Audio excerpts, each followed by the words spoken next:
When she lifted her arm to wipe her forehead, I saw thick unshaved hair under her arm. I almost vomited. My name is Amara, and what I'm about to tell you happened in Lagos, the city that never sleeps, where traffic and food smells are always fighting for attention. After watching and listening to this story, you will know why you should never eat in anyhow restaurant. That day started like any ordinary Saturday. The sun was bright, and I was in the mood to treat myself and my little girl, Zara. We decided to visit a restaurant that everyone in the neighborhood had been hyping. You know the kind: bright yellow walls, cozy corners, fairy lights, and that smell of grilled spice that makes your stomach growl before you even sit down. Zara and I got a nice corner table. She sat across from me, swinging her legs under the chair, her big eyes fixed on the counter. "Mommy, I'm hungry, oh," she said, looking all serious. "I know, my love," I smiled. "Our food will be here soon. You'll love it." I had ordered her favorite, jollof rice with crispy turkey, and for myself, catfish pepper soup with fried yam. I'd been craving it all week. Cooking at home always felt like stress to me. Too much chopping, too much time. Why bother when restaurants existed? A cheerful waitress soon walked up, smiling as she placed the plate down. "Here's your food, ma. I hope you enjoy it." The smell was divine. The colors perfect. I took one spoonful and honestly, I almost moaned. It was that good. But just as I was about to take another bite, Zara's face changed. "Mommy, I want to poo-poo," she whispered, holding her belly. I froze mid-bite. "But we just started eating." She nodded, her face tight in discomfort. I sighed, trying not to look frustrated. It wasn't the first time this had happened. My daughter always had these sudden toilet emergencies. So I grabbed my bag and stood up. Okay, let's go. We walked through a narrow hallway leading to the restrooms. The air smelled faintly of bleach mixed with something else. Zara rushed into one of the stalls and I leaned against the wall, scrolling on my phone. That was when I saw it. A metal door at the far end of the hallway. It was different from the others, dull gray with a bold red sign that read, "No entry." Something about it didn't sit right with me. I frowned. The smell near it was strange, sour, heavy, like something spoiled. I looked around. No one was there. The hallway was quiet, except for the hum of a ceiling fan. I hesitated. Then curiosity won. I reached for the handle and pushed. The door creaked open, and a wave of stench slammed into my face. I gagged instantly. The smell was horrible, like rotten meat mixed with garbage. I switched on my phone flashlight. What I saw made my heart skip. The floor was littered with stained aprons and napkins soaked in old grease and who knows what else. Plastic buckets overflowed with thick brown water. Flies buzzed lazily above them. Before I could move, I heard something rustle. Then, 2 fat rats darted across my shoes and disappeared under a pile of dirty clothes. I screamed quietly and jumped back, clutching my chest. My heart was pounding. Every instinct told me to shut the door and leave. But curiosity had already trapped me. I took a small step forward. My flashlight beam caught a smaller wooden door at the far end. A faded sign above it read, "Kitchen staff only." 3 trash bins sat beside it, their lids half open. The smell was unbearable. Flies hovered over the bins like they were having a meeting. Still, I couldn't help myself. I grabbed the handle and pushed the wooden door just enough to peek through.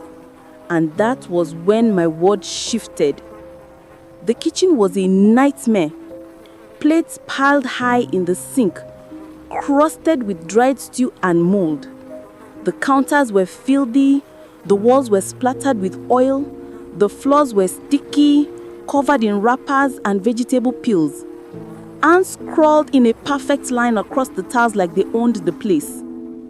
Hold on, before I tell you what happened next, if you're still here watching, you're definitely someone who loves real stories. They kinda make your skin crawl a little and still teach a lesson. So go ahead, hit that subscribe button and turn on the bell so you don't miss the next stories, because I've got more African tales and real life lessons just like this one. Also tell me in the comments, I would like to know what you would done if you saw that kitchen. Would you walk away or keep quiet and eat the food? Then my eyes found the chef. She stood over a giant pot, stirring with a wooden spoon. Her apron looked like it hadn't been washed in months. Layers of brown, red, and black stains caked together. Sweat dripped down her face into the stew. When she lifted her arm to wipe her forehead, I saw thick, unshaved hair under her arm.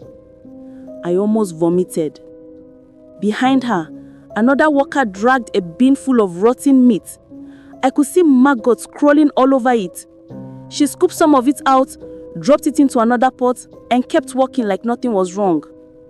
At the corner, a woman sat on a cooler, humming while decorating a cake. Every few minutes, she dipped her finger into the icing, licked it, and kept spreading it again. The smell, the heat, the filth, it was too much. My hand shook as I covered my mouth. Is this where my food came from? I suddenly heard footsteps approaching. Heavy, slow. A man's voice grumbled something in Yoruba. Panic surged through me. I quickly closed the door, tiptoed back into the dark no-entry room, and pressed myself against the wall, holding my breath. The footsteps passed. I slipped out quietly, hurried down the hallway, and pretended to be fixing my head just as Zara came out of the restroom. "Mommy, I'm done," she said, smiling. I forced a smile back and took her hand. "Let's go, sweetheart." When we got back to our table, the food was still steaming, but now the smell made my stomach twist. I could almost see the rats running across that kitchen floor, the filthy aprons, the maggots. The waitress came back. "Is everything all right, ma?"